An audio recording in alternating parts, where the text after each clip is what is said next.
चलिए डियर, अब एक बड़ा टॉपिक है जिसका नाम है क्लाउड कंप्यूटिंग। तो चलिए एक बार हम ना क्लाउड कंप्यूटिंग में चलते हैं और क्लाउड कंप्यूटिंग आपके साथ देखते हैं कि क्लाउड कंप्यूटिंग। तो let us move towards cloud computing. Mobile computing बाद में देख लेंगे, क्लाउड कंप्यूटिंग। चलिए क्लाउड कंप्यूटिंग में जाने से पहले एक टर्म जो आ रहा है वो है क्लाउड कंप्यूटिंग में जो एक टर्म आ रहा है दैट इज कंप्यूटिंग। तो पहले कंप्यूटिंग की बात करते हैं, कंप्यूटिंग क्या होता है, क्योंकि बहुत प्रकार की कंप्यूटिंग हमें आपके साथ पढ़नी है। सिंपल सी बात करेंगे, व्हाट इज कंप्यूटिंग। अगर मैं लेमैन के टर्म्स में इसे समझना चाहूं तो मैं तो ऐसे समझ सकता हूं कि कंप्यूटर द्वारा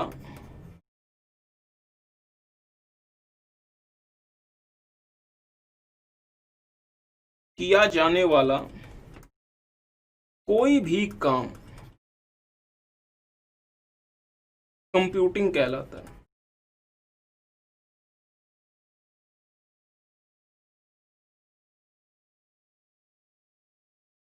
कंप्यूटर द्वारा किया जाने वाला कोई भी काम कंप्यूटिंग कहलाता है। मतलब अगर आप कुछ भी करते हैं कंप्यूटर की मदद से, तो सर जी अब सवाल बनता है कंप्यूटर की मदद से मैं क्या कर सकता हूं। तो आप कंप्यूटर की मदद से क्या कर सकते हैं, आप डियर कंप्यूटर की मदद से स्टोरेज कर सकते हैं। मीन्स कोई फाइल थी आपने स्टोर कर दिया। आप कंप्यूटर की मदद से डेटाबेस मैनेज कर सकते हैं। आप कंप्यूटर की मदद से प्रोसेसिंग कर सकते हैं, जिसके लिए कंप्यूटर बेसिकली खरीदा जाता है, एक्सेट्रा। तो जो भी आप कंप्यूटर की मदद से करते हैं that is known as you are doing computing. Whatever you are doing with the help of computer, in computer language you are doing what, you are doing computing. I hope आपको बात समझ आई।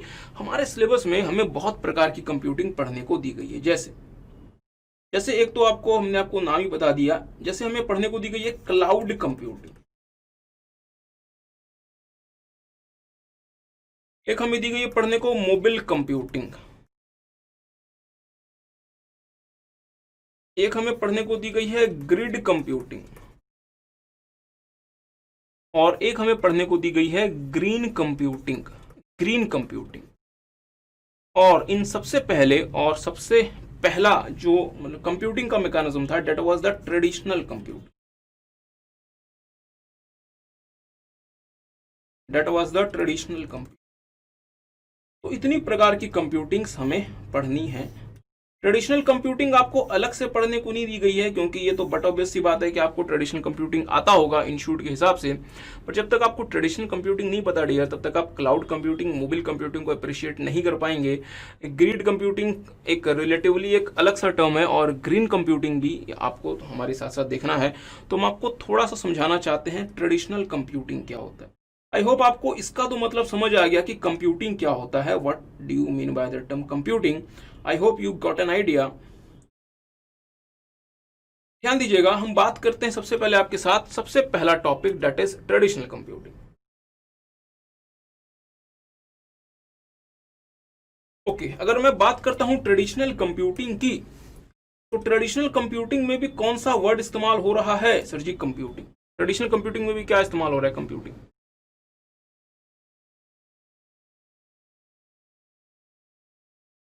But अंतर इतना है कि इसमें जो एक नया वर्ड ऐड हो गया दैट इज ट्रेडिशनल।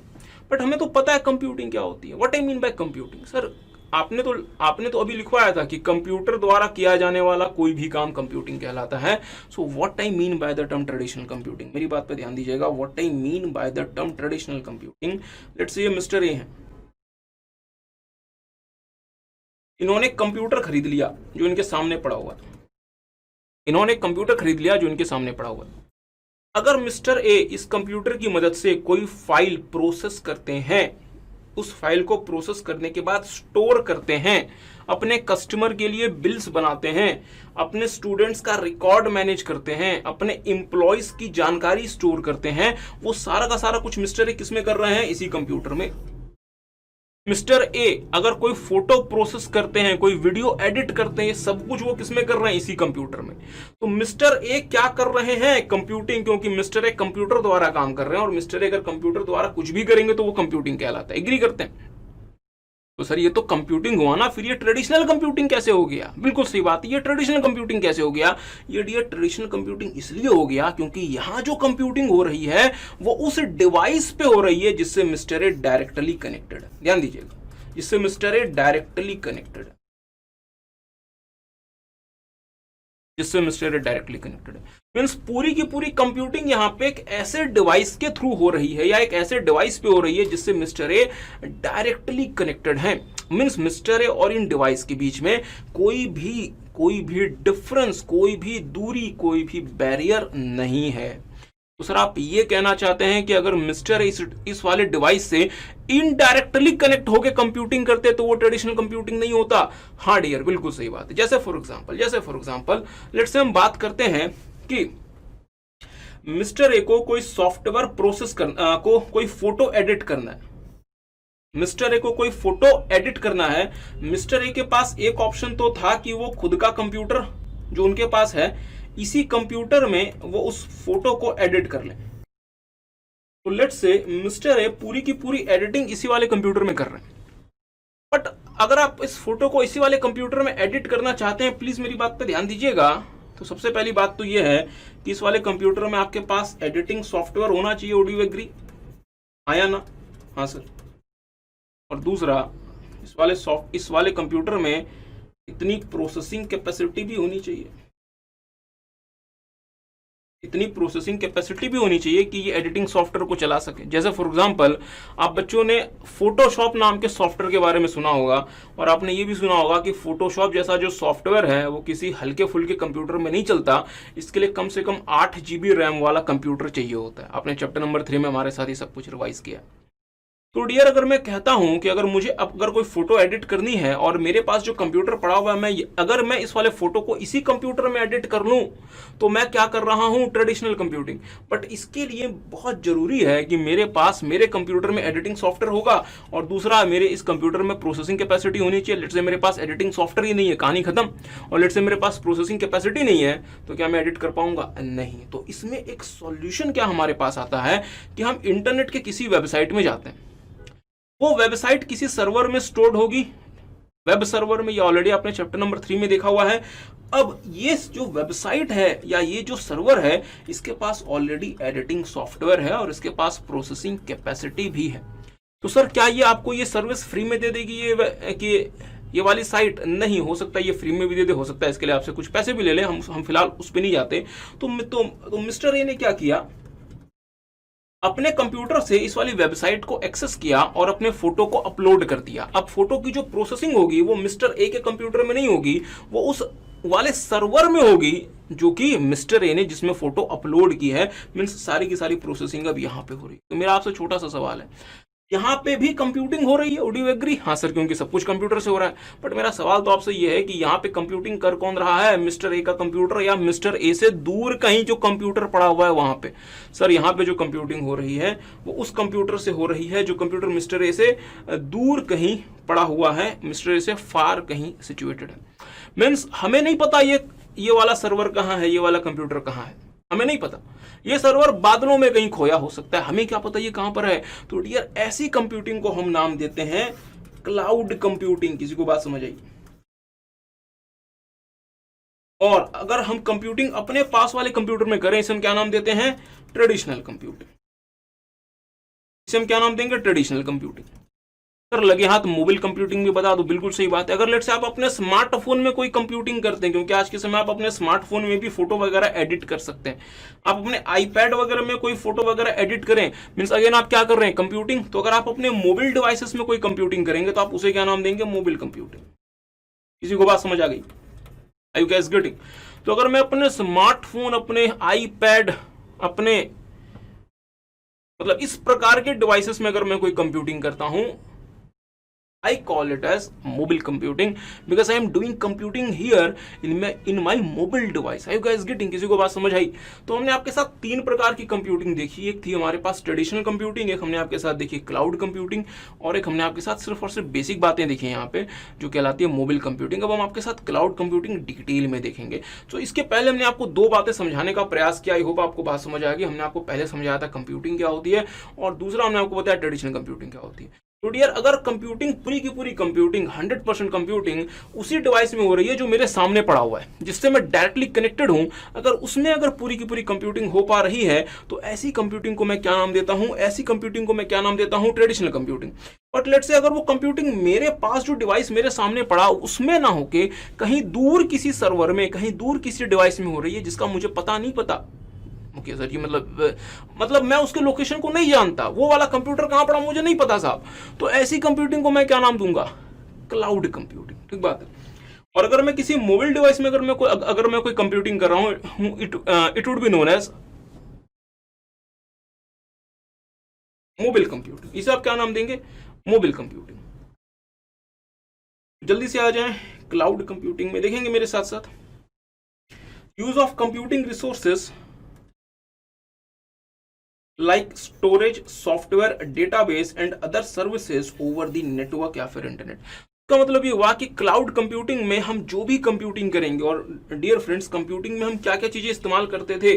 सर जी, हम कंप्यूटिंग में क्या क्या चीजें कर सकते थे? स्टोरेज कर सकते थे, डेटाबेस कर सकते थे, प्रोसेसिंग कर सकते थे, और अगर हमें कोई सॉफ्टवेयर वगैरह यूज करना है, जैसे फोटो एडिट करनी है, वर्ड को पीडीएफ में कन्वर्ट करना है, पीडीएफ को वर्ड में कन्वर्ट करना है, वीडियो एडिट करनी है, तो ये सब कुछ अगर हम हमारे पास जो कंप्यूटर पड़ा उसमें कर पा रहे हैं, then it would be known as traditional computing. But अगर ये हमारे पास वाले कंप्यूटर में हम नहीं कर पा रहे हैं, हम कहीं और पड़े कंप्यूटर में कर रहे हैं, जिससे हम कैसे लिंक हैं? इंटरनेट के थ्रू, तो हम इसे क्या नाम देंगे? Cloud computing. मेरी बात पे ध्यान दीजिए ना, आप इस वाले डिवाइस से कैसे लिंक्ड हैं? इंटरनेट के थ्रू। तो डियर, क्लाउड कंप्यूटिंग क्यों पॉसिबल हुई? बिकॉज ऑफ इंटरनेट और बिकॉज ऑफ नेटवर्क। ठीक बात है। तो मेरे साथ साथ देख लें, use of computing resources like storage, database, software etcetera over the internet. तो इसे हम कहते हैं क्लाउड कंप्यूटिंग। तो सबसे पहली बात है, क्लाउड कंप्यूटिंग के कुछ मतलब कैरेक्टरिस्टिक्स या फीचर्स क्या क्या होते हैं?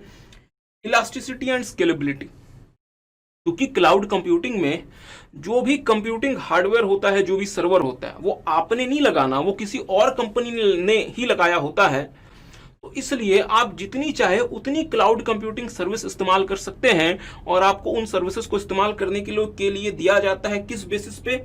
पे पर यूज बेसिस पे। मींस आप जितनी सर्विसेज इस्तेमाल करें on demand. Cloud computing services आपको हर समय उपलब्ध रहती है, 24/7 अवेलेबल रहती है। आप चाहे जहां से भी, रात को जितने बजे, सुबह का जो भी वक्त हुआ हो, आपके पास सिर्फ इंटरनेट होना चाहिए, आपके पास अपना कंप्यूटर होना चाहिए, आप क्लाउड कंप्यूटिंग सर्विस एक्सेस कर सकते हैं। रेजिलिएंट, बहुत महत्वपूर्ण, what I mean bye resilient. Resilient का मतलब होता है डियर, क्लाउड कंप्यूटिंग सर्विसेज जो होती हैं उसमें अप टाइम बहुत ज्यादा होता है, means very high up time. और अगर क्लाउड कंप्यूटिंग सर्विस प्रोवाइडर की सर्विसेज में कोई इशू आता है, तो वो इंश्योर करता है कि मिनिमम डाउन टाइम हो, और इस रेजिलियंसी के लिए वो वर्कलोड मूवमेंट करता रहता है। अब डियर, इनमें समझाने का तो बहुत कुछ समझाया जा सकता है, बट हम आपका इतना टाइम खराब नहीं कर रहे। रेजिलियंसी का मतलब होता है क्लाउड कंप्यूटिंग सर्विसेज डिपेंडेबल होती है। अब ओके, चले मेरी बात पे ध्यान दीजिएगा। दुनिया का जो सबसे बड़ा क्लाउड कंप्यूटिंग सर्विस प्रोवाइडर है वो है Amazon web services. Amazon web services कहता है कि सर जी, आपको अगर कोई फाइल स्टोर करनी है, लेट्स से सीए इंस्टीट्यूट को आरटीपी वगैरह मतलब स्टूडेंट्स के लिए स्टोर करनी है, तो सीए इंस्टीट्यूट के पास एक ऑप्शन है कि वो खुद का सर्वर खरीदे, उसे इंस्टॉल करे, ऑपरेट करे, मेंटेन करे। सेकेंड ऑप्शन ये है कि सीए इंस्टीट्यूट को जो भी फाइल्स वगैरह बच्चों के साथ शेयर करनी है, अपने सीए के साथ ये मतलब शेयर करनी है, वो सारी की सारी फाइल्स वो खुद के सर्वर में स्टोर ना करे, अमेजॉन वेब सर्विसेज के सर्वर में स्टोर करे, और सीए इंस्टीट्यूट एडब्ल्यूएस को उसके बदले कुछ अमाउंट हर महीने पे कर दिया करे या हर साल पे कर दिया करे एज पर दी एग्रीमेंट। इसका फायदा क्या होगा? इसका फायदा ये होगा कि सीए इंस्टीट्यूट को खुद का हार्डवेयर ना तो इंस्टॉल करना पड़ा, ना उसे अक्वायर करना पड़ा, ना उसे ऑपरेट करना पड़ रहा है, और वो सिंपली क्या कर रहा है, अमेजॉन वेब सर्विसेज के क्लाउड में वो सिंपली वो फाइल अपलोड कर देता है और स्टूडेंट्स के साथ उसका लिंक शेयर कर देता है या अपनी वेबसाइट में उसका लिंक लगा देता है, कहानी खत्म। अब let's say Amazon web services की अब जिम्मेदारी बन जाती है, मेरी बात पे ध्यान दीजिएगा, अब ये अमेजॉन वेब सर्विसेज की जिम्मेदारी बन जाती है कि सीए इंस्टीट्यूट की जो भी फाइल्स वगैरह एडब्ल्यूएस के सर्वर में स्टोर्ड है वो सिक्योर तरीके से रहनी चाहिए।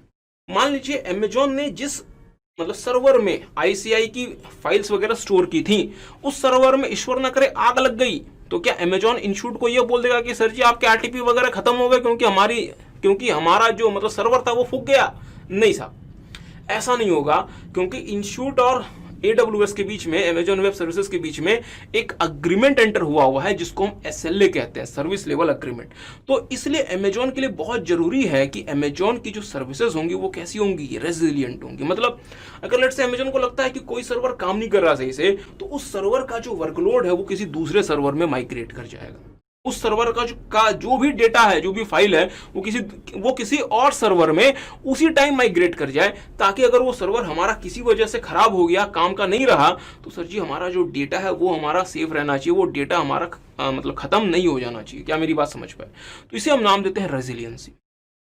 Multi tenancy, what I mean bye multi tenancy? Multi tenancy का मतलब होता है कि जो क्लाउड कंप्यूटिंग सर्विस प्रोवाइडर है वो सेम कंप्यूटिंग इंफ्रास्ट्रक्चर में एक से ज्यादा क्लाइंट्स को सेम टाइम में सर्विस दे सकता है। तो हम ये कहना चाहते हैं कि फ्लिपकार्ट भी, स्नैपडील भी सेम क्लाउड कंप्यूटिंग वेंडर से सर्विस ले सकती है, और जो क्लाउड कंप्यूटिंग वेंडर है वो सेम हार्डवेयर सॉफ्टवेयर के थ्रू फ्लिपकार्ट को भी सर्विस दे सकता है और स्नैपडील को भी सर्विस दे सकता है। उनके लिए उसे अलग अलग अपना इंफ्रास्ट्रक्चर क्रिएट नहीं करना। This is called multi tenancy. Workload movement, जैसे कि हमने आपको पहले बताया कि अगर हम चाहते हैं कि हमारी क्लाउड सर्विसेज रेजिलियंट हो, अगर हम चाहते हैं हमारी क्लाउड सर्विसेज रेजिलियंट हो, इसके लिए बहुत जरूरी है कि हमारा जो वर्कलोड है वो एक लोकेशन से दूसरे लोकेशन, एक सर्वर से दूसरे सर्वर मूव होता रहे, एक कंट्री से दूसरे कंट्री मूव होता रहे। और अगर ये वर्कलोड मूवमेंट होता है तो हम इस बात को इंश्योर कर सकते हैं कि हमारी जो सर्विसेज होंगी वो रेजिलियंट होंगी। एनी हाउ, इसका एडवांटेज क्या होता है cloud computing? Improved flexibility, organisation की फ्लेक्सिबिलिटी बढ़ जाती है, क्योंकि ऑर्गेनाइजेशन को अब खुद का हार्डवेयर सॉफ्टवेयर खरीद के मेंटेन नहीं करना, वो सारा का सारा कुछ हमारा क्लाउड वेंडर देख रहा होता है। फ्लेक्सिबिलिटी बढ़ जाने की वजह से हमारे जो बिजनेस प्रोसेस हैं वो स्ट्रीमलाइन हो जाते हैं, हम उसे ज्यादा ऑप्टिमम तरीके से रन कर सकते हैं। परवेसिव अवेलेबिलिटी, इसका मतलब होता है एनी टाइम एनीवेयर अवेलेबिलिटी। अगर मैंने किसी भी क्लाउड कंप्यूटिंग वेंडर से कोई भी सर्विस ली है तो अब मैं उस वाली सर्विस को कहीं से भी इस्तेमाल कर सकता हूं, चाहे मैं दुनिया के किसी भी कोने में हूं। सिर्फ दो रिक्वायरमेंट है, मेरे पास इंटरनेट होना चाहिए और मेरे पास एक कंप्यूटर या फिर मेरे पास मेरा स्मार्टफोन होना चाहिए जिससे भी मैं इस्तेमाल करता हूं। Minimises maintenance and software licensing requirement, क्योंकि अब कंपनी को खुद से कोई हार्डवेयर नहीं खरीदना, तो हार्डवेयर की जो मेंटेनेंस कॉस्ट है वो हमारी बच गई। और दूसरा, हमें चूंकि खुद से सॉफ्टवेयर नहीं खरीदना, सॉफ्टवेयर भी हमें क्लाउड कंप्यूटिंग वेंडर ही प्रोवाइड कर रहा होता है, तो सॉफ्टवेयर को खरीदना और उसके लाइसेंसिंग वगैरह भी कौन देखेगा? Cloud computing vendor. But sir एक बात बताओ ना, अगर सब कुछ क्लाउड कंप्यूटिंग वेंडर देखेगा तो क्या क्लाउड कंप्यूटिंग वेंडर क्या कोई मतलब चैरिटी कर रहा है? नहीं, क्लाउड कंप्यूटिंग वेंडर आपसे पैसे ले रहा है, पे पर यूज। तो प्लीज ध्यान देंगे, ऐसा नहीं कि क्लाउड कंप्यूटिंग वेंडर आपको ये सर्विसेज फ्री में दे रहा है, इसके लिए वो आपसे पेमेंट ले रहा है। और किस बेसिस पे ले रहा है? पे पर यूज बेसिस पे। Okay, less personal training requirement. अब चूंकि आपने खुद का हार्डवेयर सॉफ्टवेयर लगाया ही नहीं, तो आपको खुद के लोगों को उसके लिए ट्रेनिंग नहीं देनी। अब हमें क्या करना है? हमें सीधा क्लाउड कंप्यूटिंग वेंडर के थ्रू ही वो सारी की सारी सर्विस मिल जाती है, तो हम अपने लोगों को क्यों यहाँ पे एंगेज करें? और तो खैर मतलब बट ऑब्वियसली बात है, reduce spending on technology infrastructure. अब इंस्टीट्यूट को खुद का सर्वर ना तो खरीदना है, ना ऑपरेट करना है, ना मेंटेन करना है, ना ही खुद के लोगों को ट्रेनिंग देनी है। और वो सारा का सारा काम कौन देख रहा है? AWS, Amazon web services. और AWS को इंस्टीट्यूट जो है वो पर मंथ या पर ईयर, जो भी इनके बीच में अग्रीमेंट है, उसके हिसाब से पेमेंट कर देगा। तो इंस्टीट्यूट के लिए जो IT हार्डवेयर में और IT सॉफ्टवेयर में और स्टाफ की ट्रेनिंग में जो खर्चा है वो बहुत हद तक मिनिमाइज हो जाएगा। किसी को बात समझ आई? Are you guys getting? But at the same time cloud computing के एडवांटेजेस तो हैं, बट इसके कुछ डिसएडवांटेजेस भी हैं। जैसे क्लाउड कंप्यूटिंग का आप इस्तेमाल ही तब कर सकते हैं जब आपके पास इंटरनेट कनेक्टिविटी। तो लेट्स से अगर इंटरनेट बंद हो गया तो आपके लिए क्लाउड कंप्यूटिंग बेकार हो गया, आप यूज ही नहीं कर सकते। वेंडर डिपेंडेंट, क्लाउड कंप्यूटिंग जो सर्विसेज होती हैं डियर, वो वेंडर डिपेंडेंट होती है। मतलब क्या हुआ इसका? इट मींस कि अगर आप Amazon वेब सर्विसेज के थ्रू अगर आप क्लाउड कंप्यूटिंग यूज कर रहे हैं, और अगर आप लेट्स से IBM के थ्रू IBM क्लाउड इस्तेमाल कर रहे हैं, तो Amazon वेब सर्विसेज अलग तरीके से फंक्शन कर सकता है और IBM क्लाउड अलग तरीके से फंक्शन कर सकता है, गूगल क्लाउड अलग तरीके से फंक्शन कर सकता है, क्योंकि 3 अलग अलग वेंडर्स की सर्विसेज हैं और ये सर्विसेज वेंडर डिपेंडेंट होती हैं। मींस जो वेंडर इसको प्रोवाइड कर रहा है इसमें उसका इन्फ्लुएंस भी रहता है, वो इसके हिसाब से काम करती है। सिक्योरिटी, क्लाउड कंप्यूटिंग में डियर चूंकि हमारा डेटा हम क्लाउड वेंडर को दे देते हैं, तो हमारे डेटा को लेके हमें हमेशा एक हमेशा उसकी सिक्योरिटी को लेके कंसर्न रहता है कि क्या कहीं ये डेटा हमारा गलत इस्तेमाल ना हो जाए, मिसमैनेज ना हो जाए, हमसे हमसे ये कहीं लीक वगैरह ना हो जाए। तो हमें इस चीज को देखना है। कंट्रोल, तो अगेन आपको इसके लिए कुछ इंपॉर्टेंट कंट्रोल्स मतलब देखने पड़ेंगे। और अगला, जो भी डेटा आपने क्लाउड को, जो भी आपके पास मतलब डेटा वगैरह था, जैसे आपने उसे क्लाउड के सर्वर्स में अपलोड कर दिया, वो जो भी डेटा है वो आपके कंट्रोल से निकल गया और किसके पास चला गया, क्लाउड वेंडर के पास। तो आपको इस चीज का भी ध्यान रखना पड़ेगा कि डेटा और इन्फॉर्मेशन से आपका कंट्रोल कहीं पूरी तरीके से खत्म ना हो जाए। बहुत महत्वपूर्ण, इंट्रोपैरेबिलिटी इश्यूज, ये बहुत महत्वपूर्ण है, मेरी बात पर ध्यान दीजिएगा। What I mean by interoperability issues, let's say आपको कोई टास्क एग्जीक्यूट करना है, आपको कोई टास्क एग्जीक्यूट करना है और इसमें दो प्रकार की चीजों की रिक्वायरमेंट है, प्लीज ध्यान दें। आपको कोई टास्क एग्जीक्यूट करना है, उस टास्क को एग्जीक्यूट करने के लिए जो सॉफ्टवेयर है वो इस्तेमाल होता है अमेजॉन वेब सर्विसेज का, AWS का, बट जो डेटा है जिसके ऊपर आप ये सॉफ्टवेयर रन करना चाहते हैं ये पड़ा हुआ है IBM क्लाउड में। मीन्स आप दो प्रकार का क्लाउड इस्तेमाल करते थे, एक AWS का और एक IBM का। तो जो सॉफ्टवेयर है ये AWS वाला आपको चाहिए और जो डेटा है ये पड़ा हुआ है IBM क्लाउड में। तो बड़ा आसान होता कि अगर हम IBM क्लाउड के डेटा में, अगर हम IBM क्लाउड में हमारा जो भी पड़ा हुआ है डेटा, अगर हम AWS का सॉफ्टवेयर सीधा रन कर देते तो हमारे लिए बड़ा आसान हो जाता, वो हमारा मतलब डेटा बड़ी आसानी से प्रोसेस हो जाता। बट ऐसा नहीं होगा।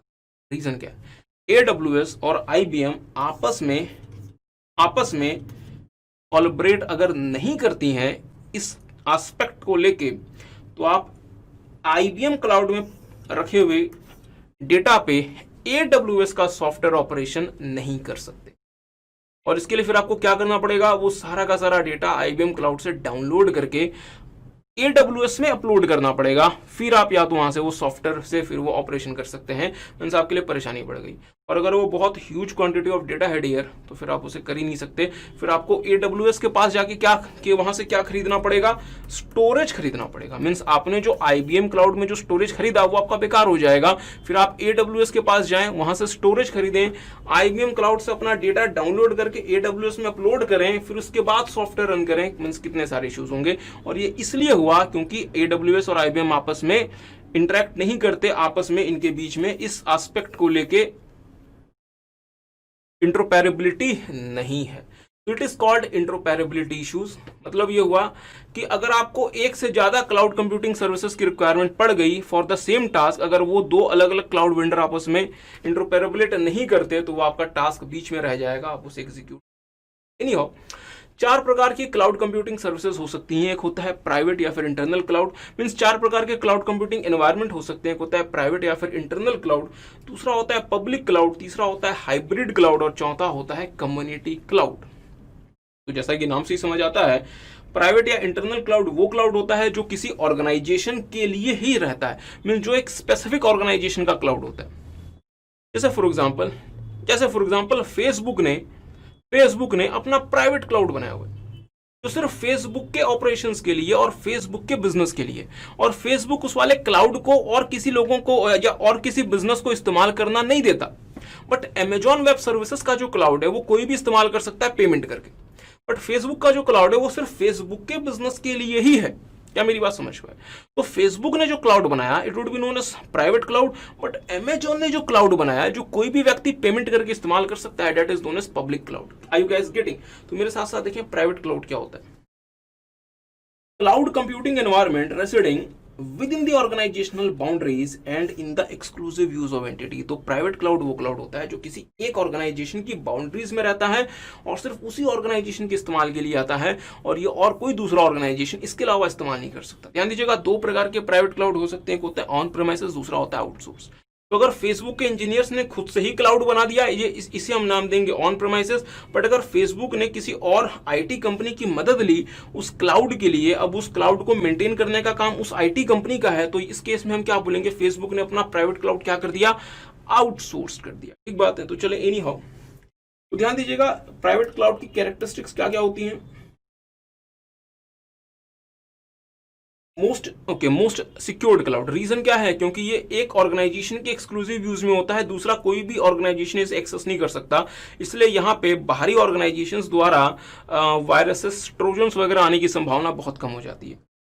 तो सबसे ज्यादा सिक्योर्ड होता है private cloud, in exclusive use of entity के अलावा और कोई यूज नहीं कर सकता। और ये था, और इसमें है dear weak service level agreement. मेरी बात पर ध्यान दीजिएगा, ज्यादा टाइम नहीं लगाते। सर्विस लेवल अग्रीमेंट क्या होता है? सर्विस लेवल अग्रीमेंट एक अग्रीमेंट होता है जो कि एंटर किया जाता है between the service recipient and the service provider. जैसे फॉर एग्जांपल मेरी बात पे ध्यान दीजिए, मैंने कहा कि हमारा इंस्टीट्यूट, इसको बहुत सारा डेटा, बहुत सारी फाइल्स वगैरह स्टोर करनी है। इंस्टीट्यूट के लाखों स्टूडेंट्स है, तो इंस्टीट्यूट को अपने लाखों स्टूडेंट्स का डेटाबेस मेंटेन करना है, एग्री करेंगे। अब एक ऑप्शन है कि इंस्टीट्यूट खुद के डेटाबेस सर्वर इंस्टॉल करे और उसमें डेटा मेंटेन करे। तो अब इंस्टीट्यूट को इसमें खर्चा बहुत हो जाएगा। Let's say AWS, Amazon web services, ICI को अप्रोच करता है और उनको कहता है कि सर जी आप ये सारे के सारे काम हमारे जिम्मे मतलब सौंप दो, आपके स्टूडेंट्स का सारा डेटा हम मैनेज करेंगे, आपके मेंबर्स का जो भी डेटा उसे हम मैनेज करेंगे। मीन्स अब ये सारी की सारी रिस्पॉन्सिबिलिटी हमारी होगी, ठीक बात है। अब इंस्टीट्यूट क्या बोलेगा कि आप ये क्यों कर रहे हैं? तो AWS बोलेगा कि सर आप इसके लिए हमें पे पर यूजेस कर देना, मीन्स आप जितनी हमारी सर्विसेज लोगे आप उतना हमें पेमेंट कर देना। तो यहां तक तो बात समझ आती है कि इंस्टीट्यूट को यहां से बहुत सारे फायदे मिलेंगे, क्योंकि अब इंस्टीट्यूट को खुद का हार्डवेयर सॉफ्टवेयर नहीं रखना, खुद को के स्टाफ को ट्रेनिंग नहीं देनी, और ये सारा काम कौन करेगा? AWS। क्या मेरी बात समझ में?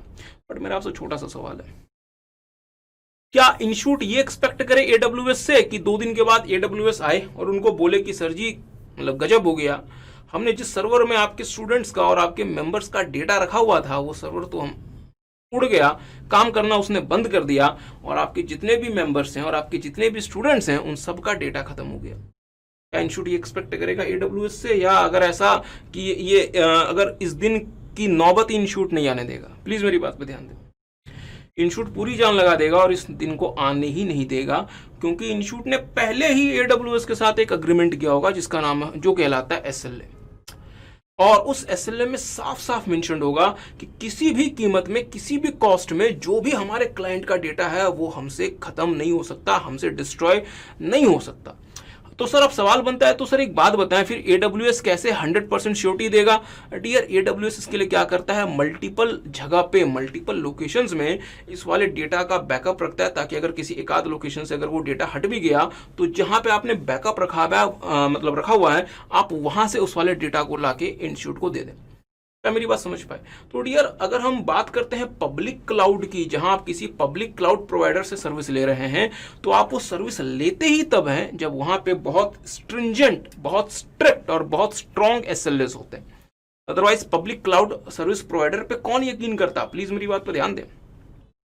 इंस्टीट्यूट के अपने स्टूडेंट्स का डेटा और अपने मेंबर्स का डेटा क्या इतनी आसानी से किसी भी व्यक्ति को पकड़ा देगा कि लो साहब और इसे अपने पास स्टोर करो? नहीं सर जी, जब तक इंस्टीट्यूट को 100% सर्टेनिटी ना हो, क्या इंस्टीट्यूट ऐसा करेगा? नहीं। ये कब ऐसा करेगा? जब बहुत स्ट्रिक्ट SLAs होंगे।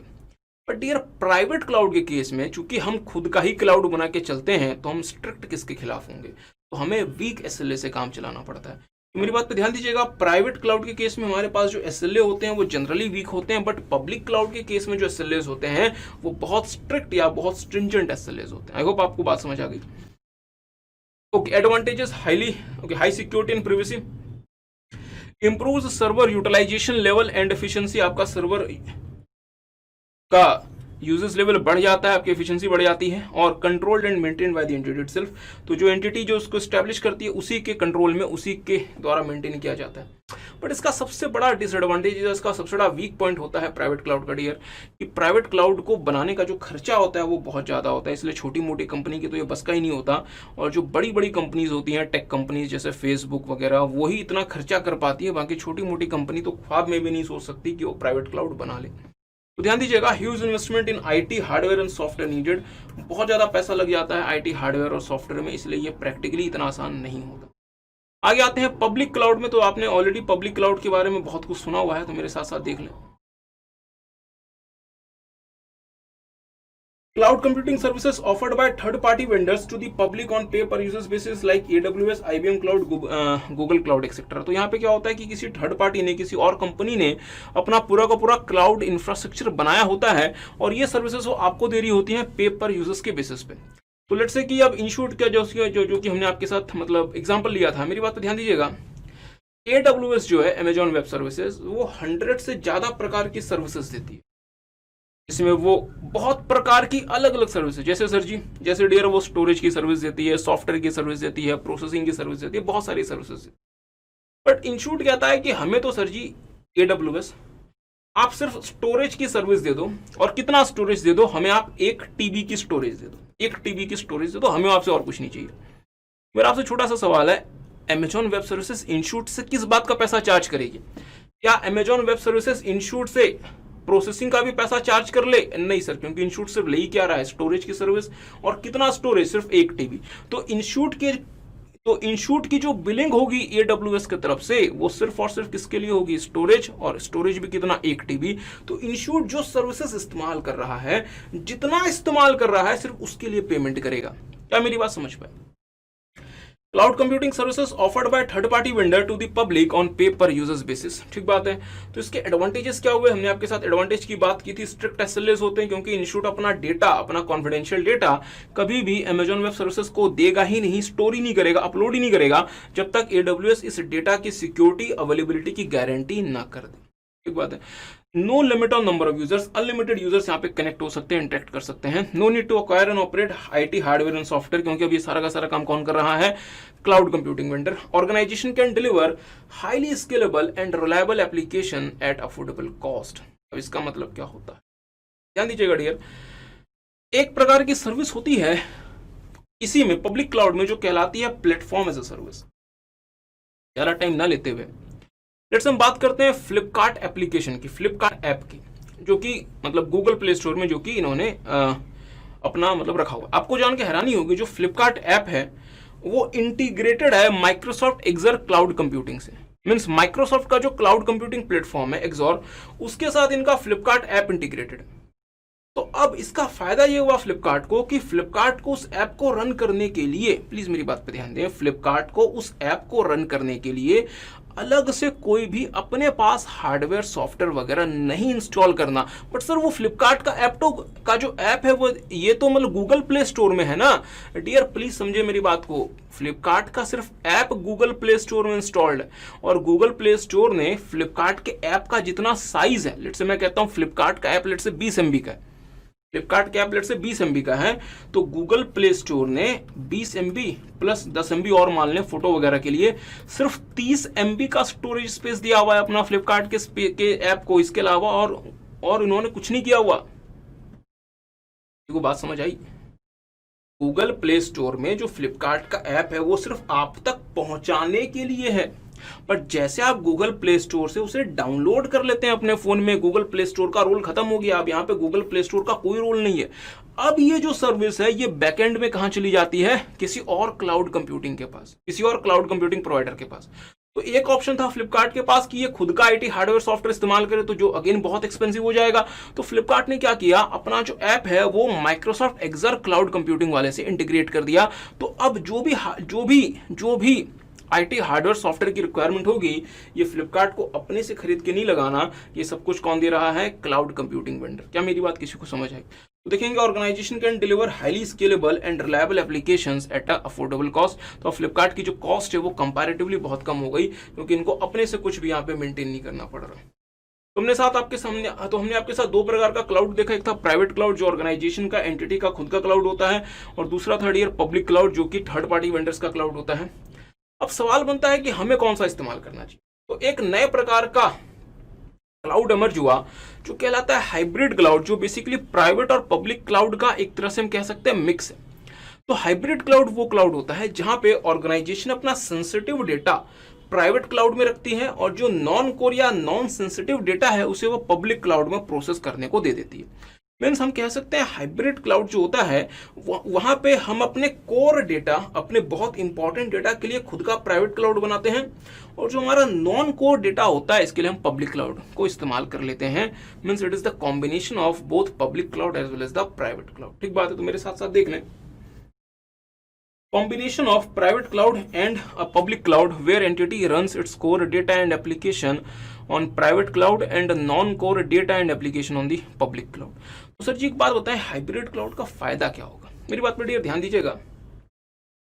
अगर आप अपना 100% डेटा प्राइवेट क्लाउड में रन करेंगे तो आपको बहुत बड़ा प्राइवेट क्लाउड बनाना पड़ेगा, जो बहुत एक्सपेंसिव होगा।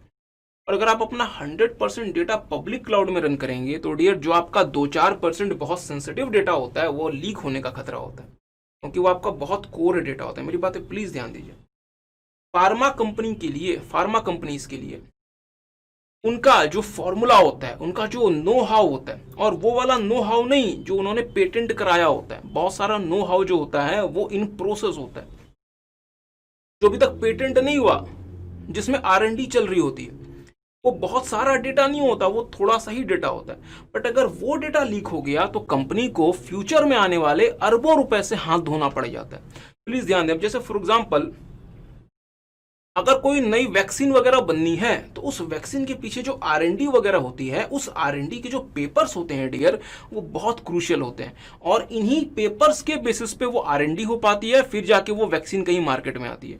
बट अगर ये पेपर वगैरह ही चोरी हो गए, अगर आपने इन पेपर्स को ही अगर आपने पब्लिक क्लाउड में स्टोर कर दिया और किसी कॉम्पिटिटर ने ये रिसर्च पेपर वगैरह कॉपी कर लिया, तो आपसे पहले वैक्सीन मार्केट में लेके वो आ जाएगा। तो हम ऐसा नहीं चाहते। हम चाहते हैं कि जो भी हमारा 2-4% कोर डेटा है वो हम अपने पास ही रखें। तो उस केस में हम क्या करते हैं, हम बाकी हमारा जितना भी नॉन कोर डेटा है वो हम कहाँ रन करते हैं, पब्लिक क्लाउड में, और जो हमारा कोर डेटा है उसे हम कहाँ रन करते हैं, प्राइवेट क्लाउड में। आई होप आपको बात समझ आई। देखेंगे मेरे साथ साथ कैरेक्टरिस्टिक्स। स्केलेबल होता है क्योंकि यहाँ पे पब्लिक क्लाउड इस्तेमाल हो रहा होता है। पार्शली सिक्योर होता है साहब, क्योंकि 100% यहाँ पे आप प्राइवेट इस्तेमाल नहीं कर रहे होते। Complex cloud management, this is important, क्योंकि सर जी यहाँ प्राइवेट भी आ गया, पब्लिक भी आ गया, तो इसे मैनेज करना इतना आसान नहीं हो। एडवांटेजेस, हाईली स्केलेबल, क्योंकि डियर अगेन यहाँ पे पब्लिक क्लाउड इस्तेमाल हो रहा होता है। More secure than public cloud, क्योंकि जो कोर डेटा होता है वो आप प्राइवेट में रन कर रहे होते हैं, और जो पब्लिक क्लाउड का पोर्शन है वो सिर्फ और सिर्फ नॉन कोर डेटा के लिए ही होता है, और जितना भी आपका क्रिटिकल या सेंसिटिव डेटा होता है वो सारा का सारा आपका कहाँ होता है, आपके प्राइवेट क्लाउड में। सो आई होप आपको बात समझ आ गई। However, it has certain limitations also, जैसे less secured than public cloud। Again यहाँ छोटा सा मिस्टेक यहाँ पे इशू हो गया, यहाँ लिखेंगे private cloud less secured than private cloud. तो ये तो बट ऑब्वियस सी बात है कि जो हाइब्रिड क्लाउड होता है ये 100% प्राइवेट क्लाउड इतना तो सिक्योर नहीं होता। But sir ji 100% private cloud में जाने में खर्चा भी तो बहुत है, और दूसरा कॉम्प्लेक्स टू मैनेज, तो इसे मैनेज करना भी इतना आसान नहीं होता। जो लास्ट हमारा क्लाउड कंप्यूटिंग एनवायरनमेंट टाइप हो सकता है, that is the community cloud. Community cloud क्या होता है, जैसे कि नाम से हम समझ सकते हैं, community cloud means here what happens is यहाँ पे हम अपने जैसी कुछ कंपनीज का एक ग्रुप बनाते हैं, एक कम्युनिटी बनाते हैं, और हम एक क्लाउड कंप्यूटिंग सर्विस स्टैब्लिश करते हैं। और ये जो क्लाउड कंप्यूटिंग सर्विस है ये सिर्फ हमारी कम्युनिटी की कंपनीज ही एक्सेस कर सकती है। सर मतलब समझ नहीं है। जैसे फॉर एग्जांपल जितनी भी गवर्नमेंट कंपनीज हैं, हम फॉर एग्जांपल हम कहते हैं कि लेट्स से भारत सरकार की 10 कंपनीज हैं, तो अगर 10 की 10 कंपनीज अपना अलग अलग प्राइवेट क्लाउड बनाए तो सर जी खर्चा बहुत आ जाएगा, और अगर ये पब्लिक क्लाउड इस्तेमाल करना शुरू कर दे तो फिर डेटा की सेफ्टी का इशू है। तो क्यों ना ये सारी की सारी कंपनीज, चूंकि ये सिर्फ एक ही ओनर की कंपनी है, ये भारत सरकार की कंपनीज हैं, तो ये 10 की 10 कंपनीज आपस में मिलके एक प्राइवेट क्लाउड बनाए जिसका खर्चा ये आपस में शेयर कर ले, और इस क्लाउड को सिर्फ ये 10 की 10 कंपनीज इस्तेमाल करें, बाकी कोई 11वां व्यक्ति इसे इस्तेमाल ना कर सके। So that is known as community cloud. Please ध्यान देंगे। तो डियर अगर मैं बात करता हूं प्राइवेट क्लाउड की, तो 100% प्राइवेट क्लाउड तो वो होता है जहां सिंगल ऑर्गेनाइजेशन होती है। बट अगर हम कहते हैं कि एक सिंगल ऑर्गेनाइजेशन इसका खर्चा नहीं बियर कर सकती, तो आप अपने से मिलती जुलती कंपनीज, सेम ओनरशिप की कंपनीज या सेम टाइप की कंपनीज के साथ मिलके भी क्लाउड बना सकते हैं, और उस क्लाउड को आप क्या नाम देंगे, कम्युनिटी क्लाउड। ठीक बात है। तो मेरे साथ साथ देख लें, cloud computing services used exclusively by the members of a specific group or community, by the members of a specific group or community। तो ये वो cloud computing services होती हैं जो कि exclusively इस्तेमाल की जाती हैं by the member of a group or community। तो ऐसी कम्युनिटीज, तो इस प्रकार की क्लाउड कंप्यूटिंग सर्विसेज को सिर्फ एक पर्टिकुलर कम्युनिटी की ही कंपनीज इस्तेमाल कर सकती हैं, इसके अलावा कोई और इस्तेमाल नहीं कर सकता। बट इसके लिए बहुत जरूरी है डियर कि यहाँ कोलैबोरेशन होना चाहिए। अगर मान लीजिए कि आपने ऐसी कंपनीज अगर आप सर्च नहीं कर पाते जो आपके साथ कोलैबोरेट करने को तैयार हैं, तो आप कम्युनिटी क्लाउड नहीं बना सकते। प्लीज ध्यान देंगे। कम्युनिटी क्लाउड बनाने के लिए बहुत जरूरी है कि कोलैबोरेशन हो और आपस में रिसोर्सेज का, रिस्पॉन्सिबिलिटीज का, कॉस्ट का डिस्ट्रीब्यूशन हो।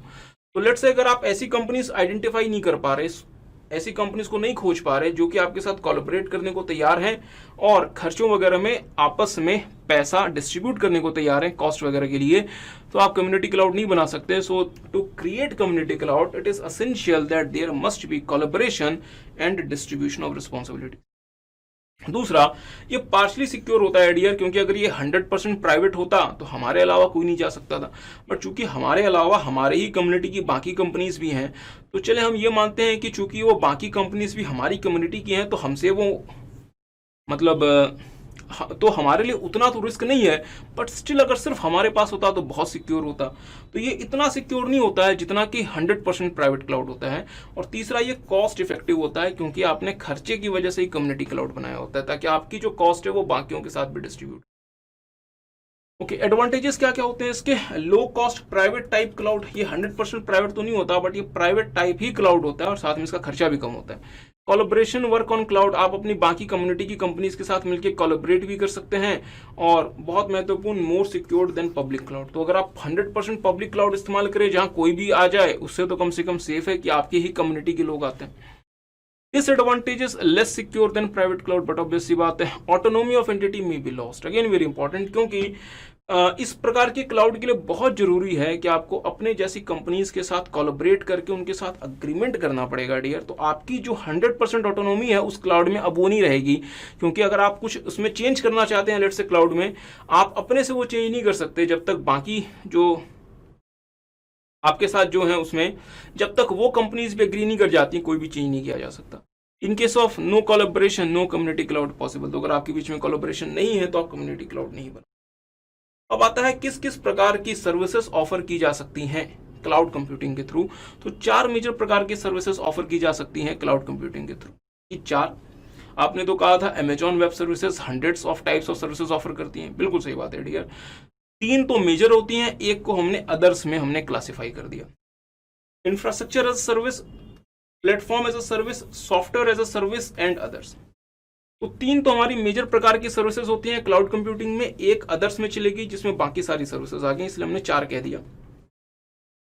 AWS बोले तो infrastructure as a service, PWS platform as a service, SWS software as a service and others.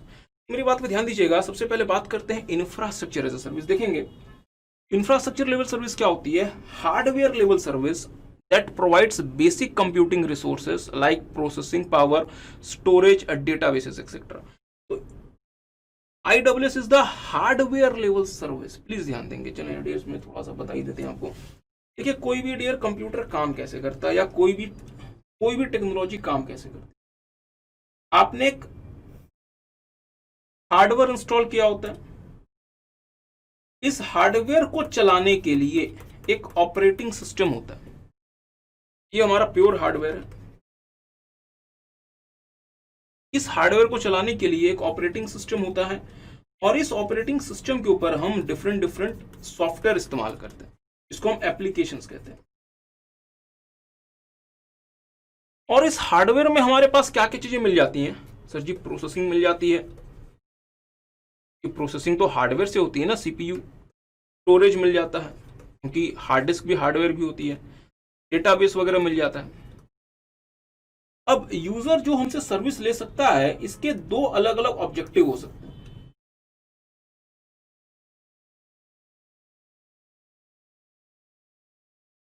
User जो हमसे सर्विस लेगा, इसके 2 अलग अलग ऑब्जेक्टिव हो सकते हैं। बहुत ध्यान से मेरी बात को सुनेंगे। जैसे हमारे पास 2 अलग अलग यूजर्स हैं, मिस्टर ए और मिस्टर बी। मिस्टर ए के पास भी फाइल्स हैं, बहुत सारी फाइल्स हैं, और मिस्टर बी के पास भी फाइल्स हैं। बहुत ध्यान से मेरी बात को सुनेंगे डियर, तो ये बात बिल्कुल समझ में आ जाएगी आप। मिस्टर ए के पास जो फाइल्स हैं, मिस्टर ए के पास जो फाइल्स हैं, मिस्टर ए का ऑब्जेक्टिव है इन फाइल्स को अपने पास ना स्टोर करे, आपके पास स्टोर कर दे, आपके पास स्टोर कर दे। मिस्टर ए के फाइल्स का ऑब्जेक्टिव क्या है? Storage.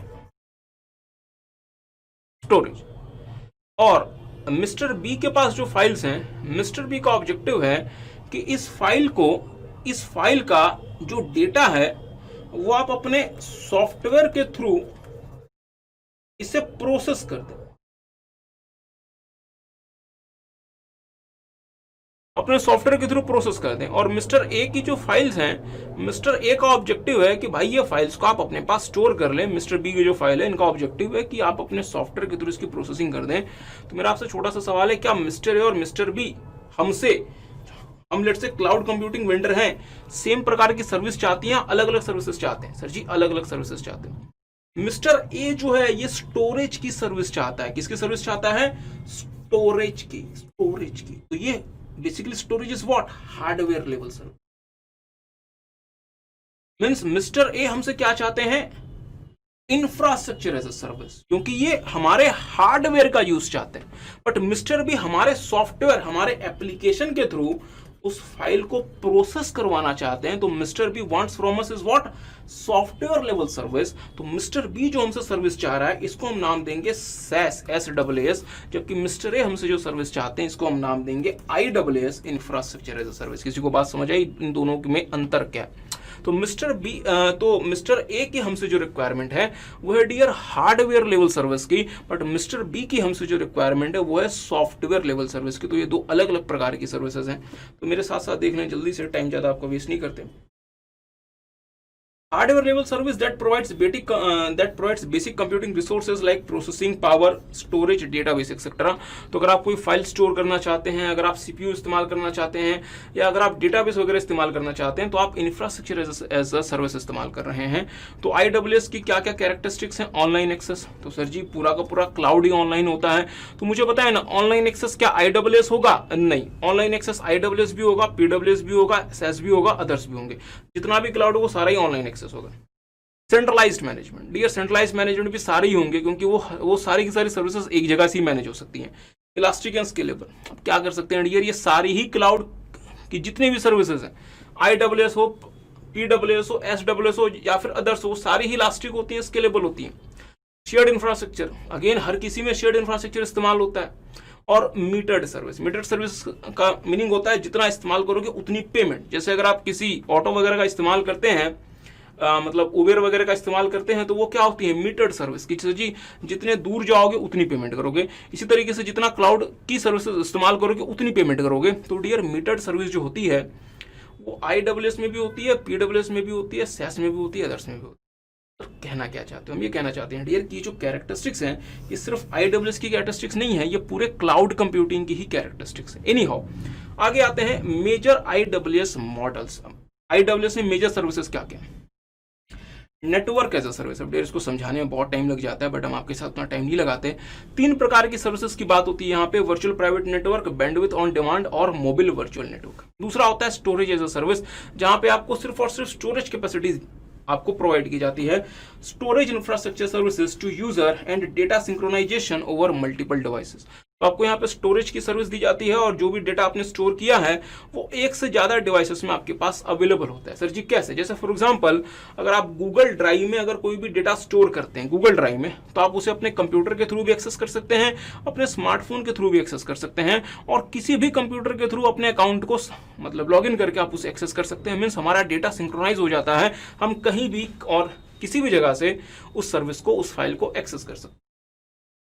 Database as a service कि आपको जो भी डेटा वगैरह स्टोर करना है, जो भी आपको डेटाबेस मैनेज करना है, जैसे इंस्टीट्यूट को अपने स्टूडेंट्स का डेटाबेस, अपने मेंबर्स का डेटाबेस मैनेज करना था, तो इंस्टीट्यूट उसे खुद के पास ना स्टोर करके कहां स्टोर कर दे? Amazon वेब सर्विसेज में, और उनसे क्या ले ले? Database as a service. Backend as a service बहुत महत्वपूर्ण, बहुत महत्वपूर्ण। अब जैसे फॉर एग्जांपल, बहुत सारे बच्चे आप में से हो सकता है कि गेम खेलते होंगे डियर पबजी। अगर आपने कभी भी पबजी खेला, या जो मैं कहता हूं कि सर जी मतलब छोड़ दें पबजी, अगर आप लेट से फ्लिपकार्ट इस्तेमाल करते हैं, या अगर आप अमेजोन का ऐप इस्तेमाल करते हैं, तो ये फ्लिपकार्ट या अमेजोन का ऐप है, ये जो भी आपको सर्विसेज दे पा रहा है, इसके लिए ये बैकएंड में किसी सर्वर के साथ कनेक्टेड होते हैं। तो अगर आप चाहें तो आप अपना ऐप अपने कस्टमर तक दें, और उस ऐप का जो बैकएंड है वो किसी क्लाउड कंप्यूटिंग वेंडर के साथ मतलब लिंक कर दें। अब डियर ये बातें रिवीजन में समझने आने की नहीं है, ये तो सिर्फ रिवीजन है। इसके लिए आपको डिटेल्ड क्लासेस आपने ऑलरेडी की होंगी, अगर नहीं की तो कृपया कर लें।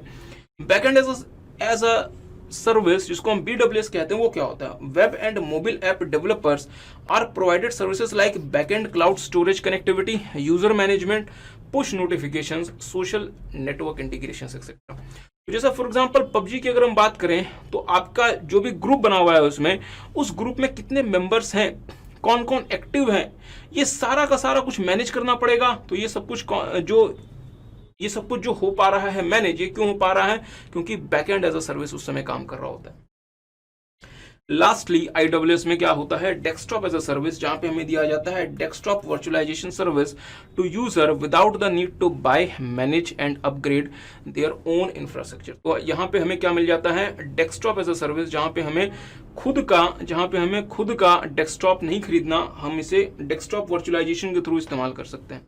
Platform as a service, again very important, platform as a service. तो डियर हमने आपके साथ AWS देखा, इंफ्रास्ट्रक्चर एज अ सर्विस, और इंफ्रास्ट्रक्चर एज अ सर्विस क्या था, हार्डवेयर लेवल सर्विस।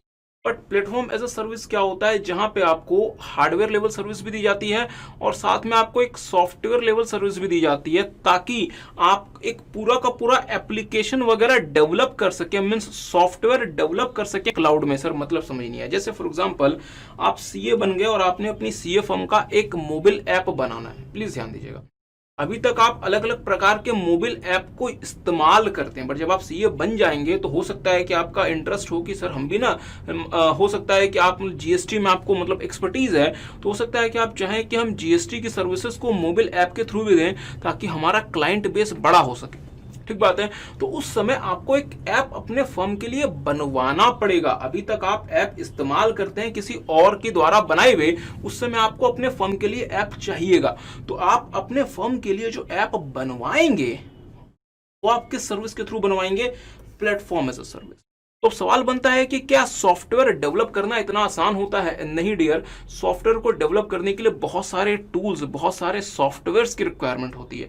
तो एक ऑप्शन तो है कि आप वो सारा का सारा टूल और सॉफ्टवेयर खरीदें, तब जाके वो सॉफ्टवेयर बनाएं, जो कि आपके लिए बहुत एक्सपेंसिव होगा। दूसरा ऑप्शन है कि अमेजॉन जैसी कंपनीज आपको वो सारे के सारे टूल्स प्रोवाइड करती हैं, आप उनसे पेपर यूजर्स के बेसिस में वो सारे के सारे टूल्स ले लें, उनके हेल्प से अपना ऐप बना लें। सिंपल सी बात है। तो प्लेटफॉर्म एज अ सर्विस क्या करता है, यहाँ पे वो आपको वो सारे के सारे टूल्स देता है जिसकी मदद से आप अपने ऑर्गेनाइजेशन के लिए ऐप बना सकते हैं, सॉफ्टवेयर बना सकते हैं। तो मेरे साथ साथ देखेंगे cloud computing service model where users provided tools and resources to develop and deploy their business application. तो आप वो ऐप बना लें, उस ऐप को बना के पब्लिश कर दें गूगल प्ले स्टोर में, और उस ऐप को रन करने के लिए जो बैकएंड की रिक्वायरमेंट है वो बैकएंड भी आपको इसी क्लाउड कंप्यूटिंग वेंडर से मिल जाएगा। तो इसका मतलब हम ये कहना चाहते हैं कि अमेजॉन वेब सर्विसेज ने आपको क्या क्या सर्विसेज दी। सबसे पहले सर अमेजॉन वेब सर्विसेज ने हमें ऐप बनवाया, मीन्स अमेजॉन वेब सर्विसेज ने हमें क्या दिया, प्लेटफॉर्म एज अ सर्विस, और प्लेटफॉर्म एज अ सर्विस से हमने ऐप बनाया और हमने कहां पब्लिश कर दिया, Google play store. But sir app को पब्लिश करने से काम नहीं चलेगा, रन भी तो करना है, और उसको रन करने के लिए हमें बैकएंड चाहिए, क्योंकि बहुत सारा बैकएंड इस्तेमाल होना है। अब हम अमेजॉन से क्या ले लेंगे, backend as a service, BWS, जो कि हमने आपके साथ पहले देखा था AWS में बैकएंड एज अ सर्विस। तो आप जो है, आप एक ऐप डेवलपर हैं, आप क्या ले सकते हैं, बैकएंड एज अ सर्विस। यहाँ पे आपको क्या मिलेगा, backend cloud connectivity, user management, push notifications, social media integrations etcetera, और ये सारी की सारी सर्विसेज आपको मिल जाएंगी बैकएंड में। देखेंगे users entity can develop means BWS, deploy and manage means okay. अगर आप उस ऐप को डेवलप करना चाहते हैं तो PWS, और अगर आप उस ऐप को डिप्लॉय और मैनेज करना चाहते हैं तो BWS, backend as a service, highly scalable application software through PWS। तो प्लेटफॉर्म एज अ सर्विस में आपको न सिर्फ एप्लीकेशन को डेवलप करने में आपको हेल्प मिलती है, आप उसे बैकएंड में इस्तेमाल भी कर सकते हैं, और जो भी बैकएंड का काम है आप वो भी यहाँ पे मैनेज कर सकते हैं। और कैसे कर सकते हैं, पे पर यूजर्स के बेसिस। तो सर क्या अमेजॉन हमें PWS भी प्रोवाइड करता है? हाँ डियर, अमेजॉन आपको प्लेटफॉर्म एज अ सर्विस भी देता है, और उस प्लेटफॉर्म एज अ सर्विस में उन्होंने BWS, backend as a service को भी इंटीग्रेट किया हुआ है। अगर आप चाहें तो सिर्फ और सिर्फ ऐप को डेवलप करके छोड़ दें और बैकएंड में किसी और का क्लाउड इस्तेमाल कर लें। जैसे फॉर एग्जांपल मैंने अमेजॉन को इस्तेमाल करके, अमेजॉन का PWS लेके अपने सीए फर्म के लिए ऐप डेवलप कर ली, ठीक बात है। और मैं अगर उसे इस्तेमाल करना चाहता हूं तो मुझे बैकएंड चाहिए, तो बैकएंड के लिए लेट से मैंने गूगल क्लाउड इस्तेमाल कर लिया, तो ये भी पॉसिबल है। दूसरा, अगर मैंने लेट से अमेजॉन से ही PWS लिया है, सॉफ्टवेयर को डेवलप किया है, तो सर जी इस्तेमाल करने के लिए भी, जब उसके मतलब बैकएंड के लिए भी अमेजॉन इस्तेमाल कर लूँ, तो मैं PWS भी किससे ले लूंगा, अमेजॉन से, और BWS भी किससे ले लूंगा, अमेजॉन से। तो ये मेरे ऊपर डिपेंड करता है कि मैं किससे क्या लेना चाहता हूँ। कि कुछ एग्जांपल्स जो कि आपको प्लेटफॉर्म एज अ सर्विस देते हैं, Google app engine, unity engine, Amazon web services. तो डियर जो भी हाई फाई गेम्स आप लोग मतलब प्ले करते हैं, जो भी खेलना पसंद करते हैं, उनमें से ज़्यादातर गेम्स जो हैं वो यूनिटी इंजन के थ्रू ही बनाए गए हैं। आगे आते हैं सॉफ्टवेयर एज अ सर्विस। तो हमने आपके साथ दो प्रकार की सर्विसेज देख ली, AWS और PWS। अब एक और प्रकार की सर्विस है जिसका नाम है सॉफ्टवेयर एज अ सर्विस। मेरे साथ साथ देखेंगे। In SaaS, software as a service, complete software are offered over the cloud on pay per users basis. This is very important to understand. मेरी बात पर डियर ध्यान दीजिएगा। मैंने कहा था कि मुझे कोई फोटो एडिट करनी है, तो मुझे कोई इमेज एडिटिंग सॉफ्टवेयर चाहिए। तो एक ऑप्शन ये है कि वो इमेज एडिटिंग सॉफ्टवेयर मैं खरीदूं, अपने कंप्यूटर में इंस्टॉल करूं, मीन्स मुझे एक्वायर करना पड़ेगा, मुझे उसे मेंटेन करना पड़ेगा। दूसरा ऑप्शन है कि मैं इतने झंझट में क्यों फंसूं, मैं किसी ऑनलाइन इमेज एडिटिंग सॉफ्टवेयर को इस्तेमाल कर लेता हूं, और जो भी मुझे इमेज एडिट करनी है उसके लिए मैंने पेमेंट की, मैंने सॉफ्टवेयर इस्तेमाल कर लिया। मीन्स उस कंपनी ने आपको पूरा का पूरा इमेज एडिटिंग सॉफ्टवेयर ही ऑनलाइन ऑफर कर दिया, पे पर यूजर्स बेसिस पे। मीन्स जितना आप इस्तेमाल करो उसके लिए पेमेंट कर दो, ताकि आपको अलग से पैसा लगा के कोई भी सॉफ्टवेयर ना खरीदना पड़े। क्या मेरी बात समझ पाए? तो मेरे साथ साथ देखेंगे SaaS में क्या होता है। पूरा का पूरा जो सॉफ्टवेयर ही है आपको, वही आपको क्लाउड में आपको ऑफर कर दिया जाता है। Means entire software is being offered over the cloud itself, और आप जितना उस सॉफ्टवेयर का इस्तेमाल करें उतना आप उसके लिए पेमेंट कर दें। किस किस प्रकार का सॉफ्टवेयर एज अ सर्विस आपको दिया जा सकता है? पहला idea testing as a service. Means अगर आपने कोई सॉफ्टवेयर डेवलप किया है, अगर आप उसे सॉफ्टवेयर की जांच करना चाहते हैं कि सॉफ्टवेयर की क्वालिटी कैसी है, इसमें कोई बग एरर वगैरह तो नहीं है, तो वो पूरी की पूरी टेस्टिंग भी आप ऑनलाइन कर सकते हैं। आपको अलग से कोई भी टेस्टिंग सॉफ्टवेयर नहीं खरीदना, और पूरा का पूरा सॉफ्टवेयर आप ऑनलाइन अपलोड कर दें और वो पूरा का पूरा सॉफ्टवेयर ही कंपाइल हो जाएगा, उसकी जांच हो जाएगी। दूसरा है API एज अ सर्विस। तो API डियर्स के थ्रू आप अलग अलग फंक्शनैलिटीज और नई नई चीजें आप ऐड कर सकते हैं। तो अगर आपको कोई API अपने बिजनेस के लिए डेवलप करनी है, तो आपको अगेन वो API खुद से डेवलप ना करनी पड़े, अलग से उसके लिए आपको सॉफ्टवेयर ना खरीदना पड़े, आप ऑनलाइन जाके उस API को आप यू कैन क्रिएट। और तीसरा ईमेल एज अ सर्विस। अगर आप लेट्स से CA फर्म, जब आप CA बन जाएंगे, तो आप चाहते हैं कि आप अपने क्लाइंट्स को या बाकी CA सबको जो भी नए नए अपडेट्स आते हैं उसके बारे में आप ईमेल करते रहा करें, तो ईमेल एज अ सर्विस में आपको वो सारा का सारा कुछ फीचर ऑफर किया जाता है, जिसके थ्रू आप अपने क्लाइंट्स को, बाकी मतलब CA को आप रेगुलर बेसिस पे ईमेल्स भेज सकते हैं। तो मेरे साथ साथ देख लें। Services of management, emailing, office record automation, spam blocking etcetera are provided. तो अगर आप ईमेल वगैरह अपने दोस्तों को या अपने बाकी CA मतलब फेलो CS को या क्लाइंट को भेजना चाहते हैं, तो आप उनको ईमेल कर सकते हैं, उनके रिकॉर्ड को मेंटेन कर सकते हैं, स्पैम ब्लॉकिंग वगैरह कर सकते हैं, सब कुछ आप ऑनलाइन यू कैन डू, और आप ईमेल एज अ सर्विस इस्तेमाल कर सकते हैं। और Amazon is a big provider of email as a service. Other cloud computing services, इसके अलावा क्या क्या क्लाउड कंप्यूटिंग सर्विसेज हो सकती हैं? एक होता है dear communication as a service. अब मेरी बात पे ध्यान दीजिएगा, what I mean by communication as a service. अब होता क्या है डियर कि लेट्स से, और इवन आज के टाइम में कम्युनिकेशन एज अ सर्विस बहुत ज्यादा रेलेवेंट हो गया है। जैसे फॉर एग्जांपल, हेड ऑफिस को अपने सारे के सारे ब्रांच ऑफिसेस के साथ कम्युनिकेट करना है, तो एक ऑप्शन है कि हेड ऑफिस एक फिजिकल मीटिंग अरेंज करे, सारे के सारे ब्रांच मैनेजर्स को बुलाए फिजिकली और किसी एक जगह उस वाली मीटिंग को अरेंज करे।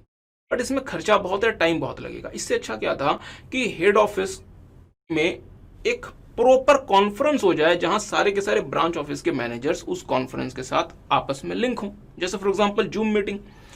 तो वो पूरी की पूरी कम्युनिकेशन सर्विस ही आपको क्लाउड कंप्यूटिंग वेंडर देता है, और उस कम्युनिकेशन के लिए जितना भी हार्डवेयर और जितना भी सॉफ्टवेयर चाहिए, वो सारा का सारा अगेन कौन मैनेज करता है? Cloud computing vendor. मींस आपको न तो अपना हार्डवेयर इस्तेमाल करना, ना आपको अपना सॉफ्टवेयर इस्तेमाल करना, आपको जितना भी कम्युनिकेशन करना है आप उसके बेसिस पे आप उन्हें पेमेंट कर दें, और जो भी रिक्वायर्ड हार्डवेयर और जो भी रिक्वायर्ड सॉफ्टवेयर है वो कौन मैनेज कर लेगा? आपका क्लाउड कंप्यूटिंग वेंडर। किसी को बात समझे? देखेंगे, entity outsources all of its enterprise communication requirements to outside vendors on pay per users basis. तो अगर आपको कोई भी वेब कॉन्फ्रेंसिंग, वीडियो कॉन्फ्रेंसिंग, अगर आपको कुछ भी ऐसा करना है, तो आपको इसके लिए जो भी हार्डवेयर सॉफ्टवेयर वगैरह चाहिए, एक ऑप्शन है कि आप खुद से खरीदें, खुद से पैसा लगाएं, खुद से मैनेज करें, इंस्टॉल करें, ऑपरेट करें। दूसरा ऑप्शन है कि आप उन क्लाउड कंप्यूटिंग फर्म्स को इसे आउटसोर्स कर दें जो कि आपको कम्युनिकेशन की सर्विस प्रोवाइड करती है। दूसरा, डेटा एज अ सर्विस। जैसे फॉर एग्जांपल, अगर आप लेट्स से फाइनेंशियल वर्ल्ड में काम करते हैं, या अगर आप लेट्स से ग्राफिक्स का काम करते हैं, तो आपको बहुत सारा डेटा चाहिए होता है। Images, photos, audios. और अगर आप लेट से कोई स्टॉक मार्केट एनालिस्ट हैं डियर, तो अगेन आपको बहुत सारा फाइनेंशियल डेटा चाहिए होता है। सवाल बनता है ये डेटा आएगा कहाँ से? तो कुछ ऐसी कंपनीज होती हैं जो खास तौर पे आपको डेटा ही प्रोवाइड करती हैं, वो आपकी रिक्वायरमेंट का डेटा होता है। जैसे अगर आपको टेक्स्ट डेटा चाहिए वो मिल जाएगा, इमेजेस, ऑडियो, वीडियो चाहिए कुछ भी आपको मिल जाएगा। इसी तरीके से अगर आपको कोई फाइनेंशियल डेटा चाहिए, जैसे फॉर एग्जाम्पल पिछले 50 साल का सेंसेक्स का रिकॉर्ड क्या है, किस वाले सेक्टर ने किस साल कितने % का रिटर्न दिया, ये सारा का सारा डेटा उनके पास रहता है और वो आपको पे पर यूजर्स के बेसिस पे प्रोवाइड कर देंगे और आप अकॉर्डिंगली अपने एनालिसिस के लिए, अपने रिसर्च के लिए वो डेटा इस्तेमाल कर सकते हैं। सिक्योरिटी एज अ सर्विस, मेरी बात पे ध्यान दीजिएगा। जितनी भी प्रकार की आपको क्लाउड कंप्यूटिंग सर्विसेज दी जाती हैं सब में रिस्क होता है, तो साथ में ये एक एड ऑन सर्विस है। मेरी बात पे ध्यान दें, this is a kind of add on service. जो भी आपको क्लाउड कंप्यूटिंग सर्विस दी जाती है उसके साथ जनरली इसे भी एड ऑन कर दिया जाता है। इसके लिए हो सकता है आपसे अलग से पैसे लिए भी जाएं और हो सकता है कि ये कॉम्प्लीमेंट्री हो, कि जो भी आपने क्लाउड कंप्यूटिंग सर्विस ली, चाहे आपने IaaS लिया, PWS लिया, उसके साथ SECaaS को भी एड ऑन कर दिया जाता है, जो कि सिक्योरिटी के एस्पेक्ट को मैनेज करता है। Security services are integrated with the cloud services provided by the vendor. तो ये एड ऑन के फॉर्म में ये सर्विस आती है ताकि जो भी आपको सर्विसेज, बाकी सर्विसेज दी जा रही हैं वो सिक्योर्ड रहें, वो सही तरीके से काम करती रहें, उनमें CIA मैनेज हो सके, डेटा का कॉन्फिडेंशियलिटी, इंटीग्रिटी, अवेलेबिलिटी मैनेज हो सके। Identity as a service again very very very important. मेरी बात पर डियर ध्यान दीजिएगा। लेट्स से किसी ऑर्गेनाइजेशन के 5 लाख एम्प्लॉयज हैं और ऑर्गेनाइजेशन को उन सारे के सारे एम्प्लॉयज को एक्सेस राइट्स वगैरह अलॉट करने हैं, उनका रिकॉर्ड वगैरह मतलब मैनेज करना है।